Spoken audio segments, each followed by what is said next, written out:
Berikutnya,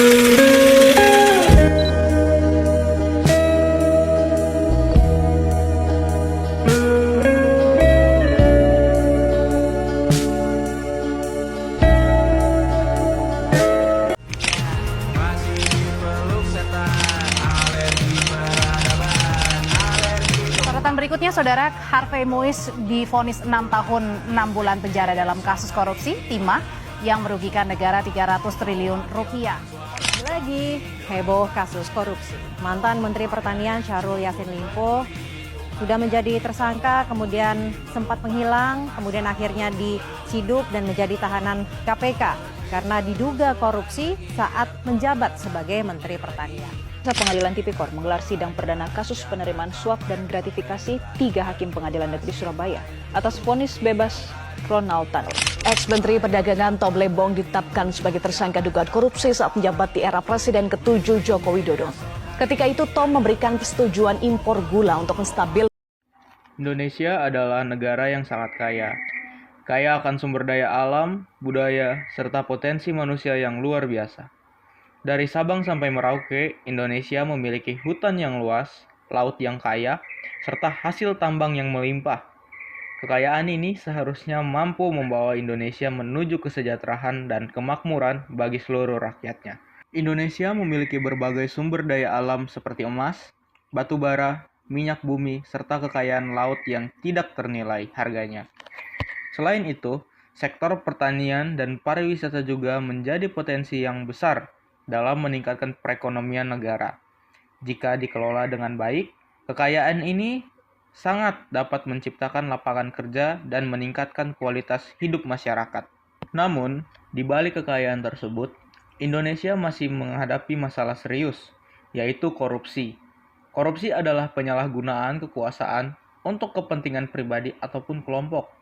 Tindakan ini sangat merugikan negara dan rakyat, karena dana yang seharusnya digunakan untuk pembangunan justru disalahgunakan. Korupsi menyebabkan terhambatnya pembangunan, infrastruktur yang menjadi rusak, fasilitas pendidikan dan kesehatan yang kurang memadai, serta kesenjangan sosial yang semakin melebar. Akibatnya, rakyat kecil yang paling merasakan dampak buruknya dari korupsi tersebut. Sebagai bangsa yang berlandaskan Pancasila, kita seharusnya menjunjung tinggi nilai kejujuran, keadilan, dan tanggung jawab. Korupsi bertentangan dengan nilai-nilai Pancasila, khususnya sila keadilan sosial bagi seluruh rakyat Indonesia. Oleh karena itu, seluruh elemen masyarakat, terutama generasi muda, memiliki peran penting dalam menanamkan sikap anti korupsi. Assalamualaikum warahmatullahi wabarakatuh. Terima kasih kesempatan yang telah diberikan pada saya. Pada saat ini, kita akan membahas tentang bagaimana nilai-nilai Pancasila itu berkontribusi dalam mengatasi korupsi di Indonesia. Sebelumnya itu ini tema yang sangat baik atau sangat bagus untuk dibahas karena korupsi ini nih bukan hanya sekedar hukum ataupun masalah ekonomi, melainkan juga ini adalah sebuah masalah moral, karakter, dan juga jati diri bangsa tuh terlihat dari sini. Jadi sebelumnya latar belakangnya itu Indonesia ini adalah negara yang sangat kaya akan sumber daya alam dan juga memiliki potensi SDM yang bagus gitu. Cuman karena terjadinya kasus korupsi ini, banyak wilayah-wilayah di Indonesia itu yang tidak mendapatkan keuntungan dari kekayaan sumber daya alam Indonesia. Contohnya aja itu misalnya saudara-saudara kita yang di Papua, mereka masih sangat kesusahan tentang dengan ekonomi mereka gitu, karena sumber daya alam yang di Papua itu contohnya emas disalahgunakan oleh para pejabat di ibu kota. Makanya mereka itu sempat mengisukan kemarin ada Papua Merdeka. Itu gara-gara mereka tidak merasakan kekayaan alam yang mereka miliki, melainkan mereka masih kayak stuck di situ-situ aja. Jadi korupsi ini sangat-sangat berbahaya, sangat-sangat hal yang harus diberantas di Indonesia gitu. Karena kalau misalnya korupsi tidak ada, kalau korupsi masih ada maksud saya, rakyat-rakyat di Indonesia ini tidak dapat tidak merata gitu menikmati kekayaan alam di Indonesia gitu. Jadi sangat-sangat disayangkan jika korupsi di Indonesia ini masih merajalela. Sebelumnya, kita cari tahu apa sih pengertian korupsi itu. Korupsi ini adalah dapat diartikan itu sebagai perbuatan yang tidak jujur yang dilakukan seseorang untuk memiliki kekuasaan atau jabatan untuk memperkaya diri sendiri ataupun orang lain, sehingga merugikan masyarakat yang banyak gitu. Dalam konteks hukum di Indonesia, korupsi ini diatur di Undang-Undang Nomor 31 Tahun 1999 yang kemudian diperbarui dengan Undang-Undang Nomor 20 di tahun 2001. Dalam undang-undang ini, korupsi itu dijelaskan seperti perbuatan penyuapan, penggelapan dana, penyalahgunaan jabatan, pemerasan, dan juga gratifikasi. Lalu korupsi ini biasanya terjadi karena adanya kesempatan dan kekuasaan dan integritas yang lemah. Jadi seseorang itu jika memiliki jabatan namun imannya tidak kuat atau integritas yang nggak kuat, pasti dia akan melakukan korupsi gitu. Secara kecilnya aja korupsi waktu, tapi rata-rata pejabat di Indonesia biasanya itu korupsinya korupsi uang. Cuman kalau kita lihat contoh kecilnya di lingkungan sekitar, contohnya di sekolah, ada guru yang lebih lambat untuk datang namun cepat untuk pulang. Itu yang dinamakan dengan korupsi waktu. Jadi orang-orang yang korupsi ini tidak memiliki kejujuran atau moral dan juga tanggung jawab diri sendiri. Jadi makanya tadi sempat dibahas di awal kenapa korupsi ini bukan hanya sekedar hukum melainkan moral dan juga karakter. Karena di sini tuh benar-benar kelihatan gitu bahwa kalau misalnya ada manusia yang korupsi, itu pelanggarannya sangat-sangat berat. Jadi yang dilanggar tuh nilai moral, etika gitu. Jadi bagi masyarakat lain itu biasanya sangat-sangat tidak menguntungkan. Jadi dirugikan lah bahasanya seperti itu. Oke, materi selanjutnya yaitu apa aja sih kasus-kasus korupsi yang pernah terjadi di Indonesia ini. Di Indonesia ini korupsi hampir pernah terjadi di semua sektor. Jadi baik di tingkat pusat maupun daerah. Ada beberapa contoh korupsi yang sering terjadi, di antara lain itu korupsi bantuan sosial atau bansos. Ini benar-benar sangat-sangat di luar nalar, karena apalagi tuh pas zaman-zaman Covid itu benar-benar parah banget, di saat warga atau masyarakat masih benar-benar membutuhkan bantuan dari pemerintah, namun menterinya itu korupsi dengan tujuan untuk memperkaya diri sendiri. Jadi benar-benar ini moralnya nggak ada, karena masyarakatnya sendiri itu benar-benar gimana ya, sengsara gara-gara kelakuan dia itu.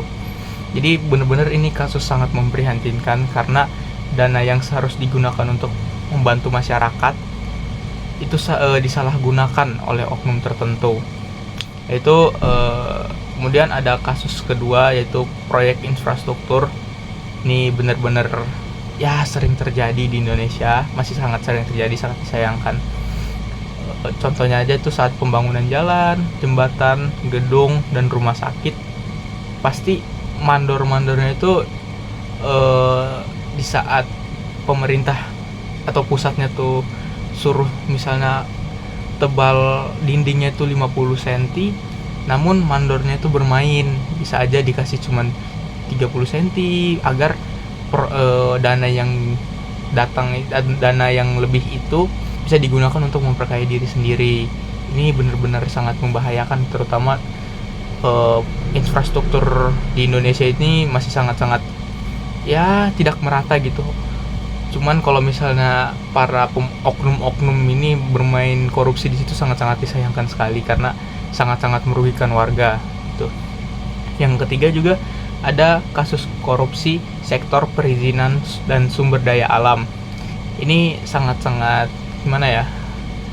Kalau menurut saya ini sangat-sangat berbahaya, apalagi melihat kejadian kemarin yang terjadi di Pulau Sumatera. Banyak rumah yang terdampak karena longsor, banjir bandang, itu gara-gara perizinan yang ilegal dari pemerintah gitu. Jadi misalnya ada perusahaan yang ingin membuka cabang di situ, yaitu misalnya contohnya aja lah penebangan pohon yang sangat-sangat marak di Sumatera. Itu pemerintahnya itu awal-awal mungkin nggak bakal ngizinin, cuman karena dia disuap gitu, lama-kelamaan pemerintah juga akan ngizinin. Jadi efeknya itu sangat-sangat membahayakan, sangat-sangat merugikan warga. Contohnya masih sampai sekarang juga di Pulau Sumatera masih belum stabil, apalagi yang di Aceh Tamiang itu benar-benar aduh, kalau kita lihat sendiri warganya tuh benar-benar kasihan gitu gara-gara egois dari pemerintah ini, dari oknum-oknum ini. Jadi itu juga sangat-sangat merugikan. Selain merugikan bagi masyarakat, itu juga benar-benar merusak lingkungan sekitar gitu. Jadi dari yang awalnya Indonesia itu menjadi, dulu tuh Indonesia disebut tuh paru-parunya dunia, gara-gara hutannya itu masih sangat-sangat asri, masih sangat banyak. Cuman gara-gara efek dari korupsi sektor perizinan ini dan sumber daya alam yang disalahgunakan, lingkungan sekitarnya itu menjadi rusak. Jadi contohnya pohon-pohon yang semakin hilang, gunung yang semakin gunung tuh diratain, dibuka sektor perusahaan baru. Jadi ini benar-benar lingkungannya ini rusak dan juga berdampak sangat panjang bagi keberlangsungan masyarakat di Indonesia nanti. Keempat, ini ada kasus suap. Jadi ini yang sering banget terjadi seperti yang saya jelaskan tadi. Contohnya aja misalnya suap perizinan lah, misalnya ada orang yang ingin membuka perusahaan, namun dia ngelihat nih kalau misalnya di lokasi ini tuh nggak bakal bisa atau bakal merugikan masyarakat, cuman dia bakal tetap membangun gara-gara dia misalnya izin ke pemerintah setempat dengan disuap, pasti pemerintah itu bakal mau juga gitu ujung-ujungnya. Jadi efek dari kasus suap ini tuh bener-bener sangat berbahaya.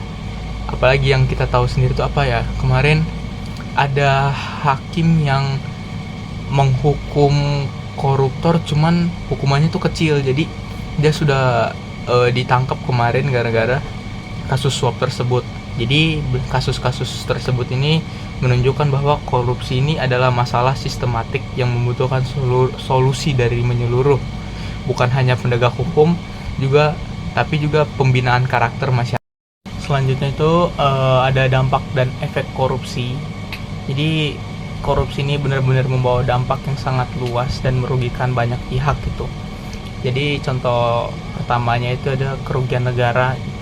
Kita tahu sendiri bahwa banyak banget negara dirugikan karena adanya tuh kasus korupsi ini. Contohnya yang paling gede itu yang 271T, kerugian negara gara-gara dikorupsi oleh orang-orang atau oknum-oknum yang tidak bertanggung jawab. Di anggaran negara yang seharusnya biasa digunakan untuk membangun daerah, memberikan kepada rakyat, membantu orang susah, itu disalahgunakan gara-gara egois dan rusaknya moral para oknum-oknum ini. Dan kedua itu ada meningkatnya kemiskinan dan juga kesenjangan sosial. Jadi karena anggaran-anggaran tadi yang seharusnya digunakan untuk mensejahterakan masyarakat, memberikan pendidikan gratis, kesehatan gratis, karena disalahgunakan, jadi banyak rakyat yang sengsara gitu. Jadi korupsi ini membuat pembangunan tidak merata, banyak orang kelaparan di luar sana, lapangan kerja yang susah, yang minim gara-gara anggaran-anggaran yang tadi tidak jelas kemana. Dan juga ini sangat-sangat benar-benar sangat merugikan bagi banyak orang gitu. Terus yang ketiga ada menurunnya kualitas pelayanan publik gitu. Jadi contoh aja pelayanan publik ini yaitu rumah sakit. Jadi kalau misalnya anggaran yang seharusnya tadi diberikan untuk dana kesehatan tapi dikorupsi gara-gara keegoisan mereka, oknum-oknum ini, pasti bakal terasa juga di pihak rumah sakitnya gitu. Contohnya aja misalnya dana untuk beli obat tidak ada gara-gara korupsi, alat-alat rumah sakit yang seharusnya bisa diperbarui cuman gara-gara adanya penyalahgunaan anggaran tidak dapat diperbarui. Jadi pelayanan di masyarakat nih bener-bener buruk lah akhirnya gara-gara kasus korupsi ini. Terus keempat ini ada rusaknya budaya dan moral masyarakat. Jadi karena kasus korupsi ini banyak masyarakat yang sudah tidak percaya kepada pemerintah. Jadi efeknya itu masyarakat menurun kepercayaannya kepada pemerintah. Jadi kalau misalnya pemerintah ngomong apa, ya rakyat paling bilang paling itu bohong gara-gara efek dari korupsi ini. Jadi orang yang oknum-oknum korupsi ini moralnya benar-benar rusak gitu, gara-gara dia hanya mementingkan dirinya sendiri namun tidak memperhatikan rakyat-rakyat kecil gitu. Kemudian materi selanjutnya adalah peran Pancasila dalam mengatasi korupsi di Indonesia. Di Pancasila ini bukan hanya sekedar simbol ataupun ciri khas dari bangsa Indonesia, melainkan juga pedoman hidup dan juga sumber nilai moral terhadap bangsa Indonesia gitu. Jadi setiap hal-hal yang dilakukan masyarakat Indonesia itu seharusnya ada nilai-nilai Pancasila yang diterapkan di situ. Jadi Pancasila ini nih, semua sumber hukum di Indonesia itu berasal dari Pancasila. Di undang-undang itu pedomannya itu yaitu Pancasila. Jadi dalam setiap sila dalam Pancasila ini mengandung nilai-nilai luhur yang harus diamalkan secara sungguh-sungguh dan mampu menjadi benteng yang kuat dalam mencegah kasus korupsi di Indonesia. Jadi Pancasila ini mengajarkan kita tentang kejujuran, kebersamaan, kepedulian terhadap masyarakat, keadilan, persatuan, dan lain-lain juga. Oleh karena itu, kasus pemberantasan korupsi di Indonesia ini tidak hanya cukup dilawan dengan hukum gitu, melainkan harus tetap dibarengi dengan pengamalan nilai-nilai Pancasila dalam kehidupan sehari-hari. Lanjut pada sila kedua, nilai sila kedua yaitu kemanusiaan yang adil dan beradab. Jadi korupsi ini sangat-sangat melanggar hak asasi manusia karena merampas hak rakyat lain untuk hidup sejahtera gitu. Jadi penerapan sila kedua ini sangat-sangat mendorong sikap adil dan empati dan menghargai martabat masyarakat gitu, sehingga menolak segala bentuk dari ketidakadilan. Jadi contohnya aja misalnya ada orang yang masyarakat yang susah gitu, sangat-sangat kelaparan, namun para oknum-oknum itu menyalahgunakan dana, itu sangat-sangat tidak memiliki moral dan tidak memiliki sila kedua dalam penerapan di hidupnya. Lanjut ke sila ketiga yaitu persatuan Indonesia. Kasus korupsi ini sangat-sangat mementingkan kepentingan pribadi gitu. Jadi sangat-sangat egois lah kalau bagi kita sebut sekarang gitu.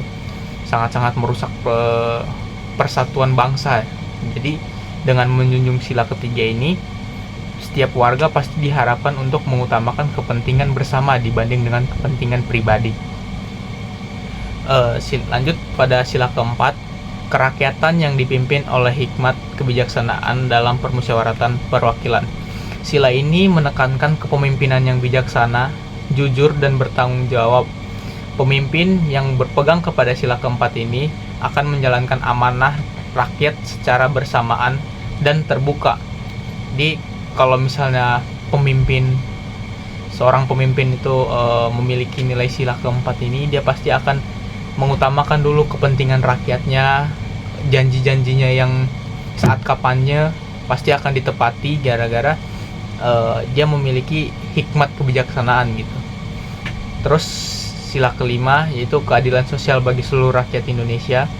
Korupsi ini sangat-sangat bertentangan gitu bagi sila kelima ini, gara-gara dari nilainya dari sila kelimanya aja tuh udah keadilan sosial bagi seluruh rakyat Indonesia. Sedangkan korupsi ini adalah sikap atau tindakan yang bertujuan untuk memperkaya diri sendiri gitu. Jadi sangat-sangat bertentangan dengan keadilan sosial bagi seluruh rakyat Indonesia.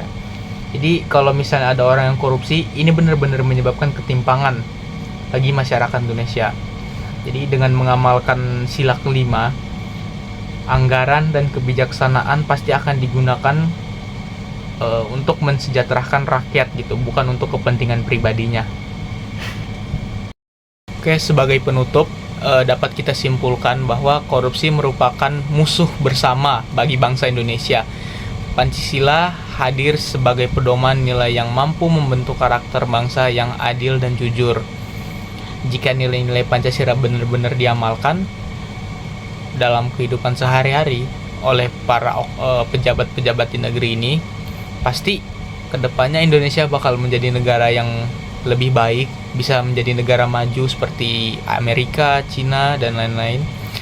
Karena anggaran atau pajak yang diberikan oleh masyarakat itu sangat-sangat benar-benar digunakan gitu, digunakan untuk kepentingan rakyat, bukan untuk kepentingan pribadi. Jadi dengan presentasi ini saya sampaikan, semoga materi ini menambah pemahaman dan menemukan kesadaran kita untuk bersama-sama melawan korupsi. Bila ada salah kata maupun ada hal-hal yang tidak mengenakan hati, mohon maaf. Terima kasih atas perhatiannya. Assalamualaikum warahmatullahi wabarakatuh.